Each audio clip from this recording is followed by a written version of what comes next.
So when did I first aspire to be a leader? So firstly, I think for me as a person, I'm a person. I remember as a kid, I was very passionate about whatever I did. I was very competitive, and I would want to do well. So I remember I draw back to my sports part of it, where I was very athletic. I represented the school in all sports I could figure out, and I wanted to excel. So that excelling means not only me. So when I played basketball and netball, I remember I would bring the passion out in the rest. I would encourage them to do well, and it didn't necessarily be that I was a captain, but I would lead the others to want more.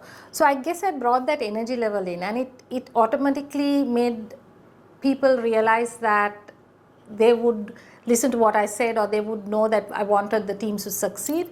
So inside me, I realized that I had this skill in me. So in the corporate world, it translates into me being able to get the best out of people around, and as a company or as a cluster or a group, we succeed. So basically, I think what I enjoy, and I think I love, you give a title of leadership, is that you have a position where you could let out your passion, or translate your passion into others and encourage them to succeed. So I'll have to talk about two aspects of it. The first change, I think, was me taking in a full-time role as a career professional, was because of my kids. So my kids, the love of my kids inspired me to make that move. But having made that move, there's one person who has influenced me throughout and inspired me to make the change, and including the next change, is our current chairman, Hussein Yusuf Ali, who was the CEO when I actually joined the company. And he saw something in me which I didn't see. I was a finance director, right? And as CIMA was lending itself to that. But he did see that I could go beyond finance. I went into technology. I went into process. Then he pushed me, and he said, "You push me into taking over role as a MD." And that was in a space industry I was not familiar with, and that was my first business role. And beyond that, he has been encouraging me to take on bigger roles. So I think the single person is him. He actually saw things which I didn't see in myself, and helped me to believe that I could achieve it. So great leaders, I think different leaders are needed for different situations. Having said that, some few commonalities amongst that is that I think leaders don't light their candle and let others see it and follow, but get the rest of the team to ignite themselves and light their candles and make the shape and the path based on the team's candles. So it's like getting the best out of the people around you. A great leader would respect people, put relationships before speed. Having said that, that doesn't mean they don't make decisions. They do make decisions, but the speed of which they do it, they would also be mindful of the relationships and respect people. The other one is, I think that they should be able to listen, get feedback, and make relevant decisions, but be having the ability to open up and listen and get feedback and adjust. Firstly, that at a community level, at family level, we should encourage women to come out and achieve the best potential. So that self-belief, giving them the ecosystem to actually see what their talents are, and want more than what traditionally you expect them to have.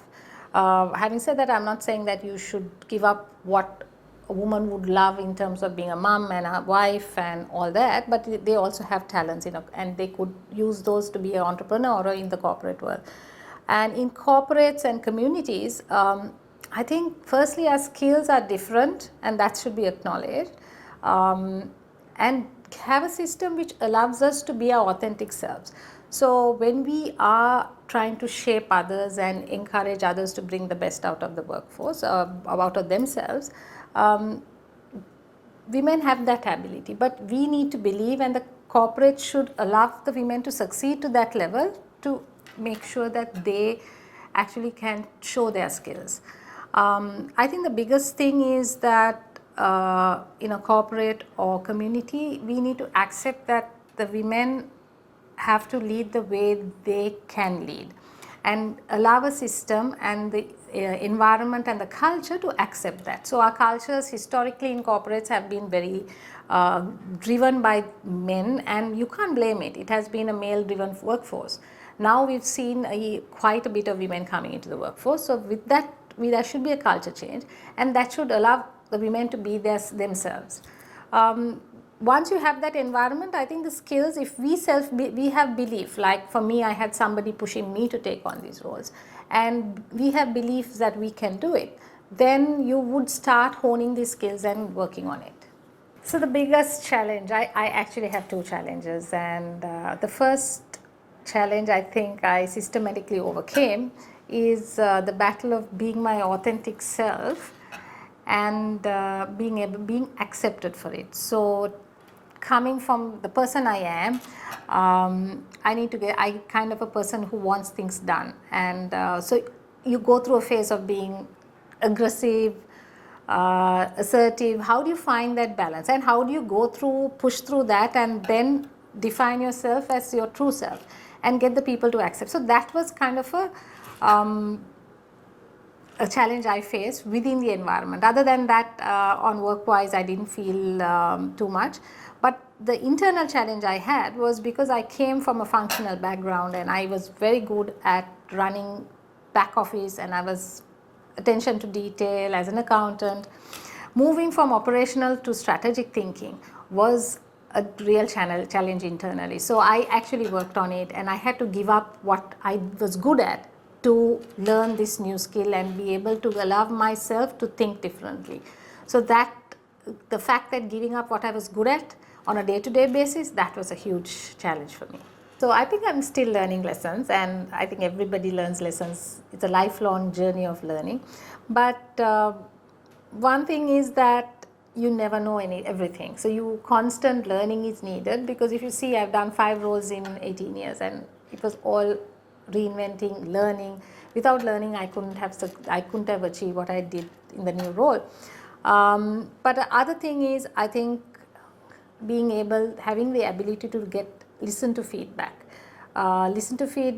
to self-adjust, and then to make decisions. And that was one big lesson, because traditionally sometimes people think leaders have all the answers and you should be just not listening to others. But the amazing quality of decisions you make when you actually open up and listen to others, and that was one big lesson I learned. Have self-belief. It may be that you may not have it. I had instances that I had doubts, and my boss, I was lucky to have my seniors who actually had belief in me. But in hindsight, I think you should have self-belief, because there are things we can achieve, but we doubt ourselves all the time, because I guess there would be a place where there's a woman who hadn't done that role before, so you're the first woman, and then you wonder, can you do it? So have self-belief. Second thing is, I would say, be comfortable in your own skin, because you are not going to be the leader like a guy in a suit. You would not lead the way the next person leads, but you are you. So that's where I encourage people to find their true north. So for me, I'm known as a leader who is straight, who has a heart, who is kind, but who would want things done. So basically, you will have to figure out what is your characteristic and your true north, and work on it and make sure that you're comfortable with it.